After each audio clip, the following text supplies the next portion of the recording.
Hi my friends, Concy here from atop Serenity Hill, and today's video is going to be one around the question I get a lot. How do I start art journaling on a page? Not how to start art journaling itself, but how do I start on a page? What do I do? What's the first step? And so I have given myself a little list of about 9 different things that I do to just get started, and I'm going to go through all of them, and then at the end you see these little fun journals. I'm going to give you some examples of finished pages of where I started with the concepts that I'm about to share with you. Okay, so stay tuned to the end if you want a little look through of my journals. So I have a blank notebook.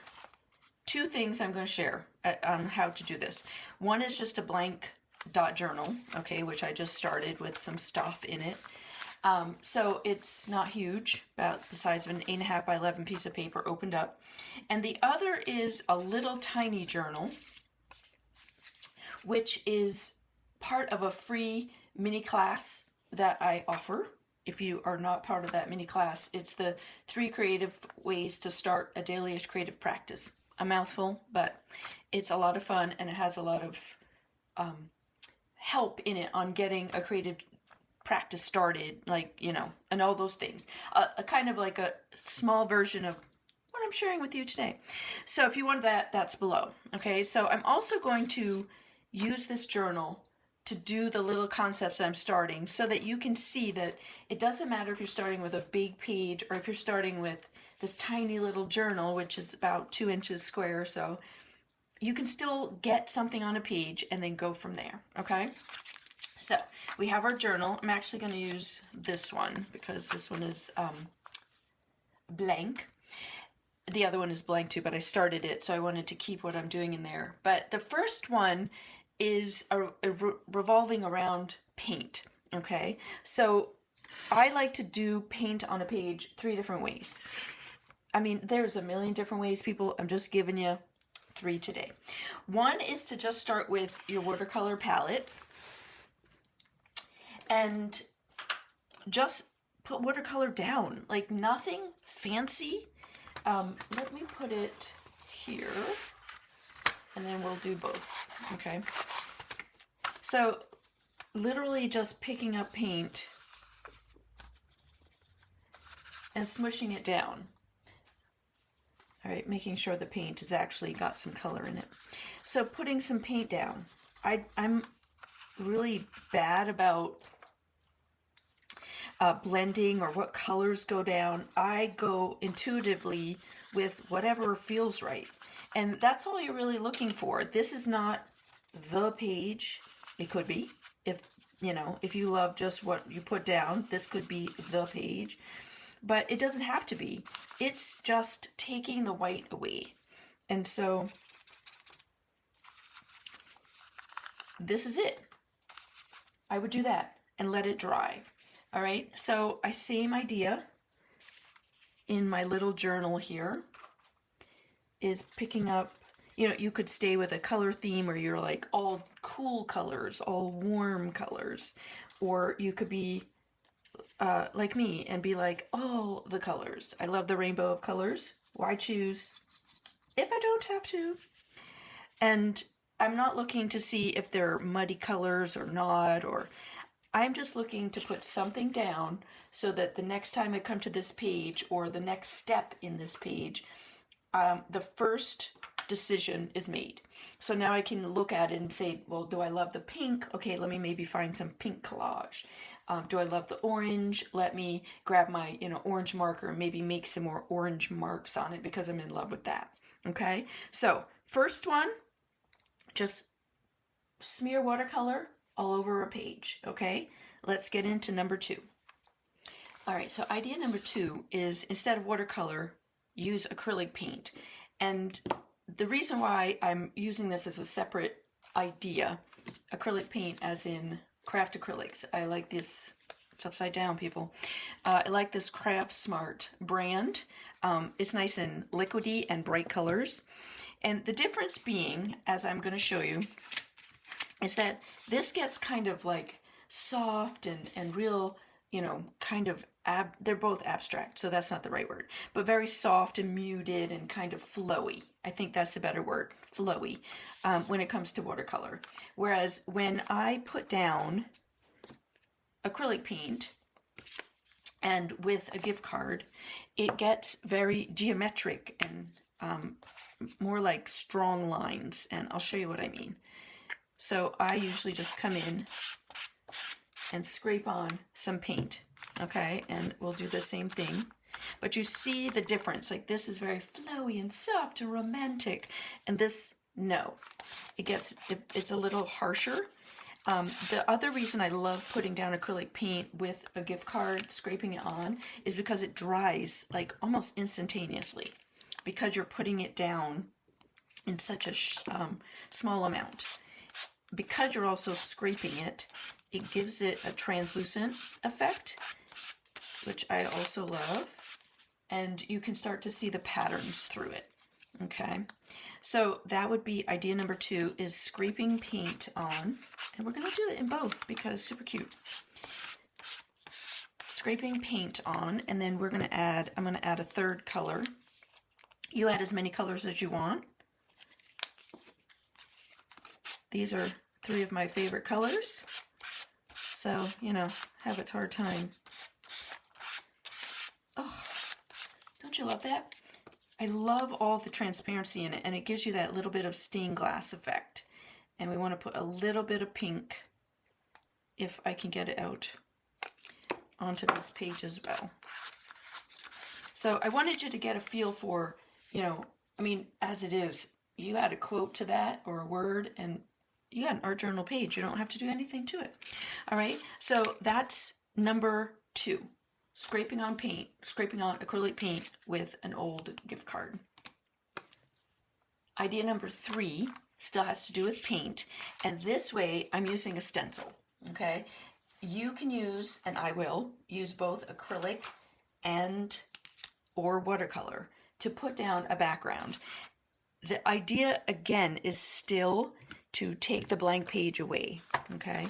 So if I'm using watercolor, so I have a little makeup sponge, and since there's pink already on here, I will just add more pink to it. And I'm going to pick up some pink watercolor. I'm not looking to get a perfectly stenciled background. What I'm looking to do, as always, is just to get some kind of visual something on the background, okay? A lot of times I call this visual texture because it feels like if you were to run your hands over it a lot of times, you could feel the light and darks, but it's just pattern. You're just looking to put some kind of pattern into the background. There, that's a little better. Okay, you can see it. I don't care if it bleeds under. It doesn't matter to me. I move the stencil around a lot because I'm also looking to create this pattern in the background. It is the background, so remember that. And again, you can use it with watercolor or acrylic. I feel like I'm in my watercolor phase of creativity right now. So I like the idea of the watercolor because I have all the colors are just sitting there waiting for me, as opposed to opening, 40 different bottles of paint to capture the same colors in watercolor. Yes, they're different, but, what do you enjoy doing? You do you, all right?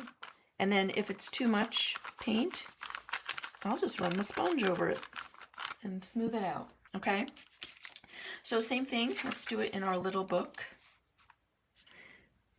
We'll do it backwards this time since I have the acrylic in my brush, or in my sponge. So I've got some blue, and then I'm gonna take my watercolor, and this time I might do some purple. Sponge, need a sponge, need a sponge. And I have no problem using an old sponge.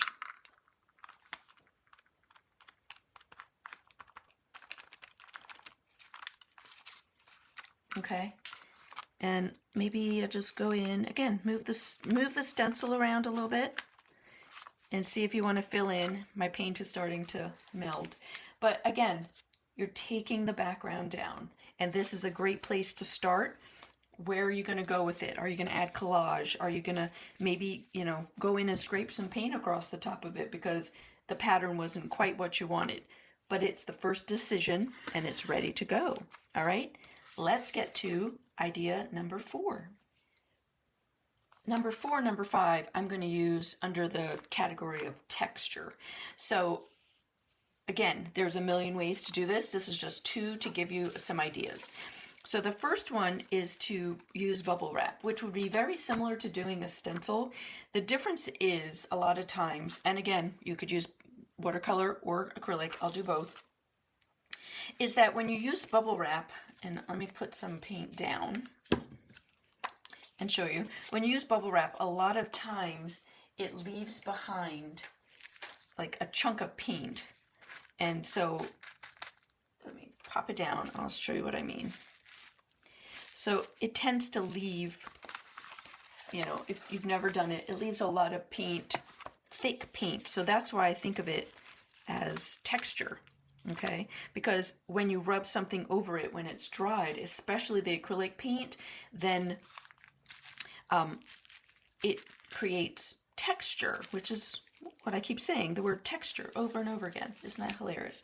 So when you want to add something to the page, that when you start to add on top of it, it's building like a feeling to it, a physical feeling, then bubble wrap is one way to go. Okay. And of course, make sure I put my brush in the water. It's the other thing, lovely thing about using watercolor. So you'll see with watercolor, it doesn't really give as much of a texture because watercolor is going to dry flat, but it also just gives a fun effect. Okay, so really thick acrylic paint is going to give you, and a bubble wrap will give you physical texture and also just awesome marks. Love it. All right, so that's idea number 4, and then I'll dry this and then we'll do number 5. All right, number 5 is to actually use texture paste. Okay, this is my favorite brand, the Light and Fluffy from the Stencil Workshop. The reason being is that it is, wait for it people, light and fluffy. And what I mean by that is that it goes on very thin and it's not super heavy. Well, it's as thin as you want it to be, but it's not super heavy.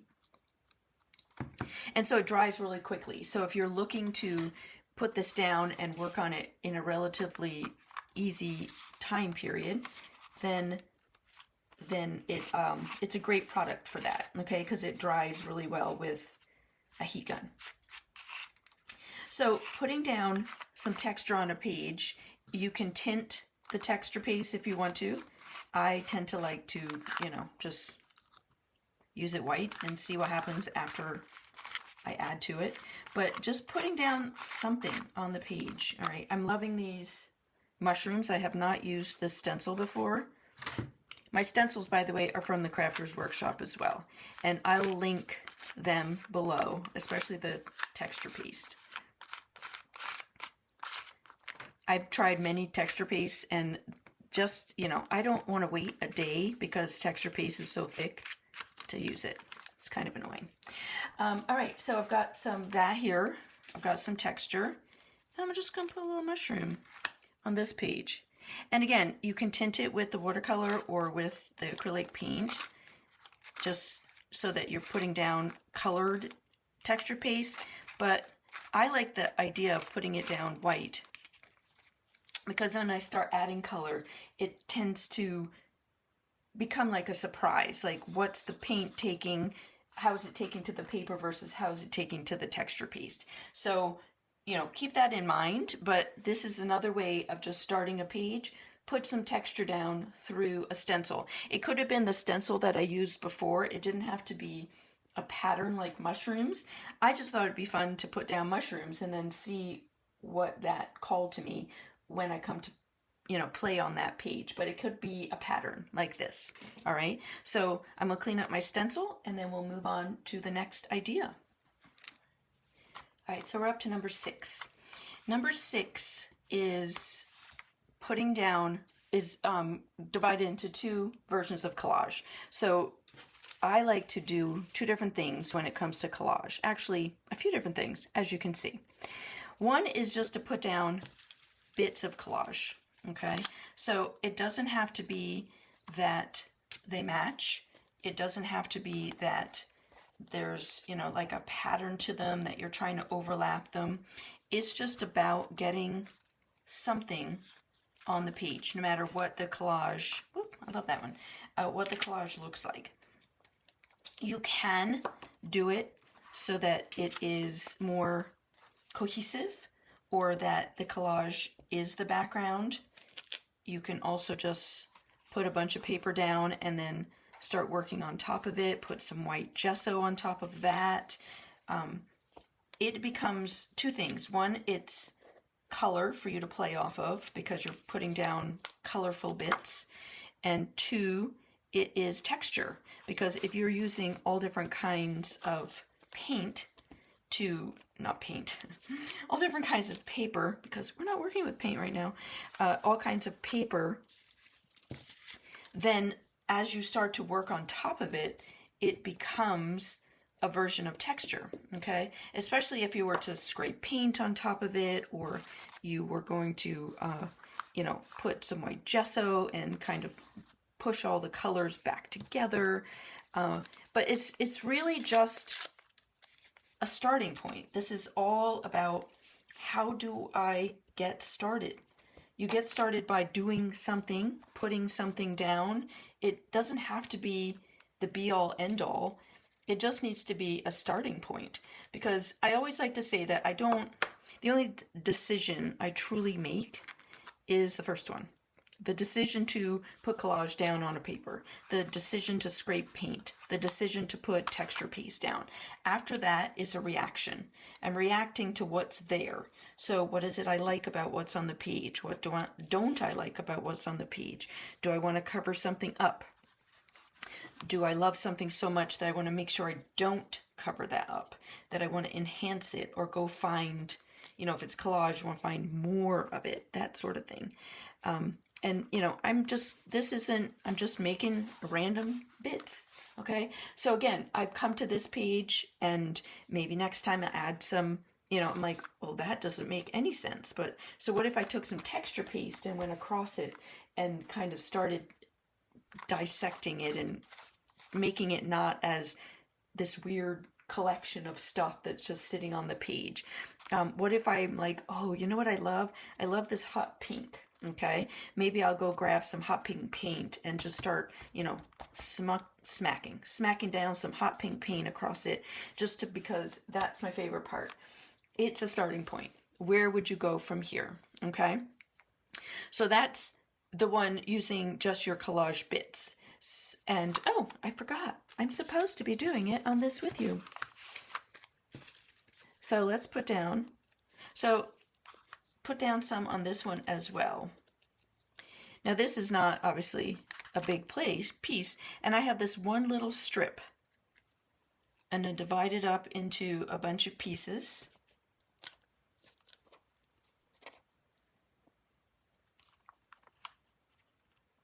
And, now I can start making a decision. This is my decision. My decision is, what if, as I'm putting it down, because I got this strip of, one long strip, I divided it into 4. Ooh, 4 means a square, and as I put it down, I'm in a square. What if that's how I start? Okay. It can be as simple as that. I got 4 pieces down. Next time you come, maybe you ended up with like a really fun photo or an image that you could use and stick in the middle, and it becomes a focal point. It is a start. Okay. All right. Let's jump into the next idea having to do with collage. So idea number 7 is collage, but this is using only book paper or ledger paper or some kind of vintage paper, as opposed to, you know, using colorful sections like we did here. This would be using all neutrals. You could do exactly the same thing, put bits all over the place, or you could glue and cover the entire page with this so that you're turning this, well, this is beige, it's not white, let's be really honest, but you know, you're turning your blank paper, because if you're not working in a junk journal that begins with this, you could create that, okay? So I'm going to do a tiny bit of fast forward because you do not need to see me cover this in real time, but I'm going to cover the whole page in both of them with book paper. So I have 3 different kinds here, and what I mean by kinds is color more than kind, but this is from a regular novel. And then these are both from versions of dictionaries, and you can see how they've all aged differently, okay, all different colors. And I like that. It makes it more interesting than just all this. But if this is all you have, just cover it. Instead of one sheet, I want you to rip it up and then randomly flip it all over the place. And let's see what happens, okay? So let me do that, and we'll meet back here.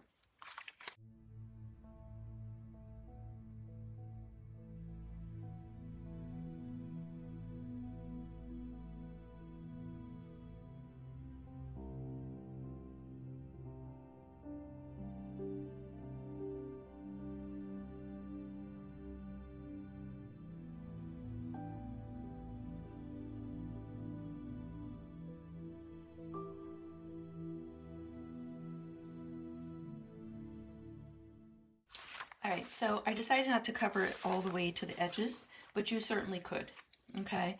And again, then you've got your start. What's your next step? Scraping some paint on, adding some stenciling, maybe even going through and finding some of the words and seeing if they tell you what your next step is, all right? And then I have this little one ready to go.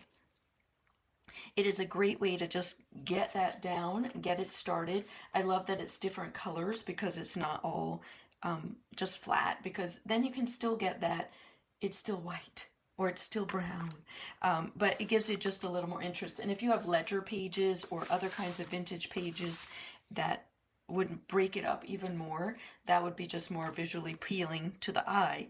But again, no rules, no right or wrong, okay? So try just ripping up some book pages and gluing it down and getting the page ready, all right? Let's go on to our next, number 8, next step. Okay, number 8 is rubber stamps. It is super similar to just putting down stenciling, but you're using rubber stamps instead. Okay, so it's just using a different tool. You can use colored ink. I have a whole bunch of different colors of the Ranger archival ink, but sometimes keeping it simple and just using black is a good idea. Okay, and it's also a lot easier to go over the edge with a stamp. But it's doing the exact same thing we've been talking about, taking that blank page away. If you want to start with color, then by all means, please do.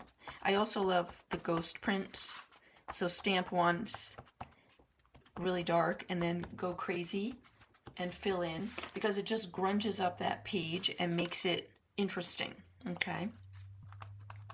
You can use a bunch of different stamps if you want to keep it, you know, if you wanted to really cover it the way the book paper made it sort of, busy would be a good word, but, you know, I feel like sometimes we say busy as a negative. Full. Let's go with full. It's full.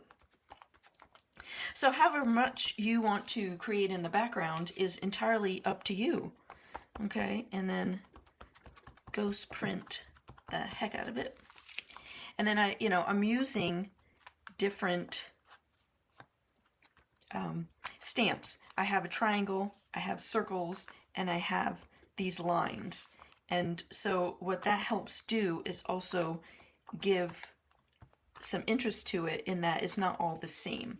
You certainly can just pick one and go crazy. It does have very much, this is funny, against this yellowy page. It does have a feeling of newspaper, which I love. Okay.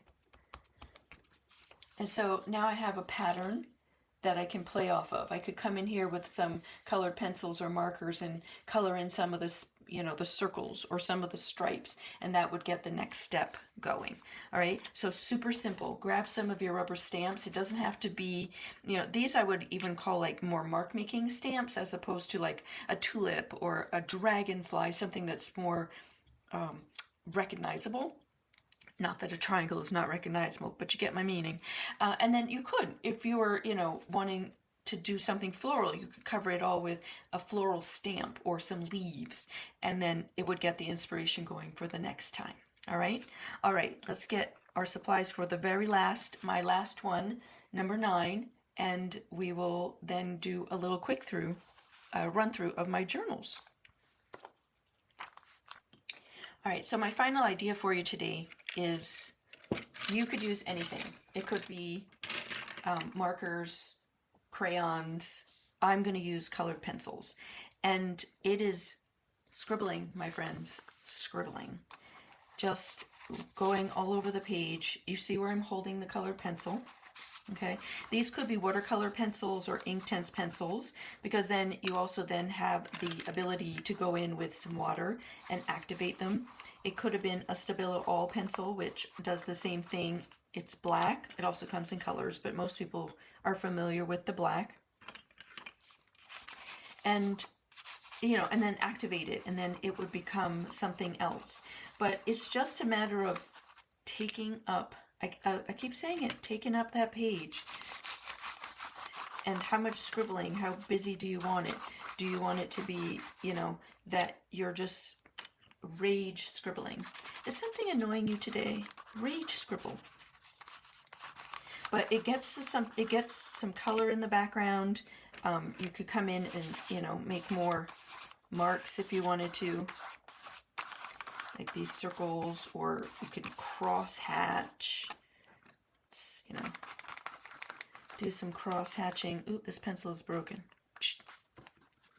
So more mark making, or you can literally just keep scribbling until it feels like, you know, you're done scribbling. I have scribbled a page so much that it became the art journal page. So I'm just going to point that out, and I will find it as part of the flip through and show you what I mean by that. But, you know, if you're talking on the phone and chatting with a friend, or you're on a Zoom call doing something, this is even something, you know, if you have a office job and you're just chatting, or, you know, you're on one of those meetings that could have been an email, then grab some color pencils. If you keep them, you know, keep something small like this at your desk and some color pencils, and just start scribbling. It doesn't have to be fancy. It doesn't have to be, you know, the best thing ever. It could be that you're just making color on a page. Okay. So there you go. That's my 9 different ways to just take that blank page away. There's obviously many more, but I just wanted to give you some places to start. All right. So let's jump into a little bit of show and tell with my journals. All right. So I shared, the last one that I shared was the colored pencil, and I wanted to share 2 things that started as scribbles, and then I just kept going, and marks started showing up, and then I started getting, you know, a little more deliberate in how I was making the marks, and then I ended up with some Sharpie at the end. You can see some Sharpie marks, okay? And the same thing, this was me just scribbling, and eventually a pattern started to emerge, and then I just kept playing with it, and there's some white gel pen on this as well. So you can take something as simple as a scribble and keep playing with it, and that could also just be your art journal page, okay? So those are 2, and then a few others. So this again is, let me pull this out to the way so you can see. This is me starting with some colored pencil, some marks, you know, with a pen, a paint pen, that's what I'm looking for, some washi tape, and then I added some words, and I'm good. It's an art journal page, okay? Doesn't have to be, everything doesn't have to be amazing and the most beautiful thing ever. It just has to speak to what you're trying to say or do that day. And sometimes what you're trying to say and do that day is just a play, right? So here's a good example of starting with stenciling and some stamping in the background. You can see that here. And then I just started doing some other collage-y things. I'm not 100% sure what this was, but that was a while ago that I did it. So, but you know, you can see how the theme of the green stenciling and the brown stamping kind of spoke to what I wanted to do next. And I found this great scrapbook paper to cut out. So that inspired what ended up on top, okay? And that's what your goal is. So this is scraping paint in the background. First of all, as I'm going to pull these out because it's just a lot of binder clips. This is scraping paint in the background. It also has colored pencil and crayon, and then, you know, then I started, this was a lesson on finding faces in paint, and just kept going, you know, but again, starting with the paint in the background. This is another way of starting with a couple different things. One, there is watercolor in the background. There is stamping in the background. You can see it here, okay? There is book paper. It's just very deliberately placed in squares as opposed to, you know, randomly all over the place. So you can also take your book paper and put it down in deliberate sections, and then you have something to work on as well, okay? Random bits of paper, but in squares, all right? So similar idea of just starting it on a page. If you drew some squares, that is also like setting up a grid is also a way to start an art journal page. Just set up a grid and start putting bits of paper in it. Eventually, this is what you get. Okay, more scraping. You can see it very clearly how I scraped paint in the background of this and then started going and adding marks and some collage and, you know, a quote, or I guess it's quote. I admit that my weirdness is above the national average, but I'm comfortable with that. There you go, people. Speaks to me. All right, but then scraping paper, scraping paint, a nice way to start. All right, this one is starting with two different things. I believe this, it's hard for me to tell because it's been a while, but I think that I started with the collage, or I could have started with just some random watercolor. Either one, okay? But they melded together so that I can actually tell if I started watercolor or started with collage.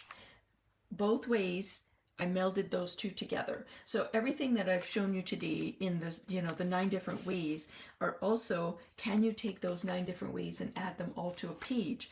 Could you use them as prompts? You start with watercolor, then you scrape some acrylic paint on it. You added some texture paste. You went in with a little bubble wrap. You added a stamp. So all of the ways I showed you to actually start are a way to use as prompts to continue through a page. So if this side was watercolor and you're like, oh, I'm going to add some stamps to that. This side you started with stamps and then you're like, I'm going to add a couple bits of collage. So how can you combine what I've shared with you today to make it your own and continue on with the page, not just start, okay? This started with a lot of, there's stamping in the background, and then there's some watercolor in the background as well, and there's colored pencil in the back of this. There's collage on this. So this page is almost everything that I shared today on a page other than maybe texture paste, okay? And then I have 2 more that I wanted to share. One is, this is me starting with texture paste. Okay, so the texture paste was here, and then from there I started with watercolor. And you can see the difference between, because this is a piece of book paper underneath in a junk journal. So I started with book paper. Let's go even further. I actually started with book paper. Then I put texture paste. Then I added watercolor. Then I added collage. Okay, so that's me combining 4 different ways to start into an art journal page. And then this is starting with lots of collage bits, all right? So it just kept building and building and building. And eventually I ended up with this great background, but then I added some focal points to the collage and added some watercolor in the background to tie it all together. All right. So I hope all of this gave you some ideas of where to get started. I also hope you will take it as a invitation to combine them and go, put them all together. It is also an invitation to check out the little class where the free mini class, it is below. It gives you all the printables to make this little book. So it actually comes where you print this and fold it up, and it comes with 3 covers. These are the 3 covers, so that you don't even have to figure that out. You don't have to design them yourself. You just print them and glue them on.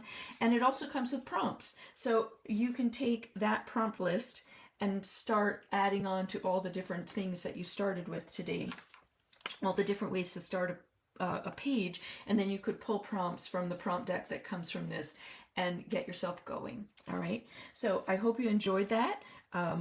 If you have not subscribed, I would love it if you subscribed. I do new video every Thursday, bonus videos, randomly on a Sunday, and I look forward to seeing you in another video. I hope you enjoyed it, and I hope you'll grab your art journal and get started. All right. Thanks, friends.